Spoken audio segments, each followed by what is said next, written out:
সবাই কেমন আছো? আশা করি ভালো আছো। আমিও ভালো আছি। আজকে নিয়ে এসেছি অন্য একটা রেসিপি, সেটা হলো হাঁসের মাংস। অনেকে খেয়েছো, আবার অনেকে খাওনি। এইদিকে পেঁয়াজ, লঙ্কা, টমেটো বেটে নিয়েছি, আর এইদিকে আমার আছে আদা বাটা, এখানে রসুন বাটা। আমি এক সপ্তাহের মতো মশলা বেটে রাখি।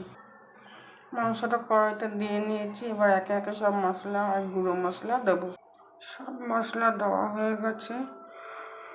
মশলাগুলো হলো জিরে গুঁড়ো, ছোটো ছোটো যে মশলার যে চামচ থাকে সেই চামচের জিরে গুঁড়ো 1 চামচ, ধনে গুঁড়ো 1.5 চামচ। আমরা সবাই জানি যে মাংস করতে গেলে ধনে গুঁড়োটা একটু বেশি লাগে। ঝাল লঙ্কার গুঁড়ো অল্প, আর কাশ্মীরি মির্চ অল্প রং হওয়ার জন্য। নুনটা হলো সন্দক লবণ আমি ব্যবহার করি, তার জন্য সন্দক লবণ একটু বেশি দিতে হয়, তাই ওই চা চামচের 1 চামচের একটু কম।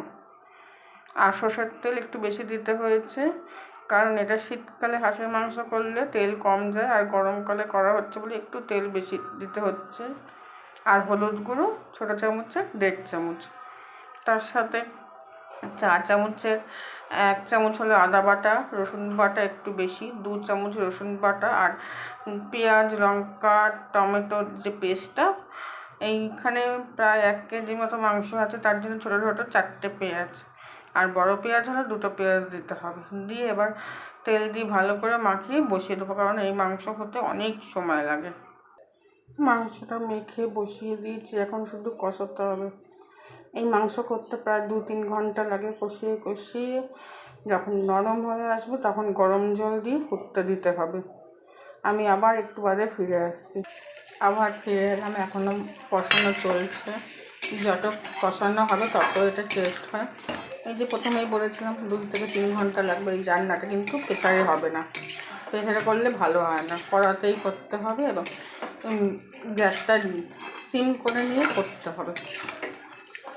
কষিয়ে এখন আরও একটু সেদ্ধ হয়ে যাবে। এখনও সেদ্ধ হয়নি, 20% মাত্র সেদ্ধ হয়েছে। আরও পুরো 99% যখন সেদ্ধ হবে গরম জল দিয়ে এটাকে ফুটতে দিতে হবে। ফুটে উঠলে গরম মশলা আর ধনে পাতা থাকলে একটু ধনে পাতা ছড়িয়ে দিলে পরিবেশন করুন গরম ভাতের সাথে।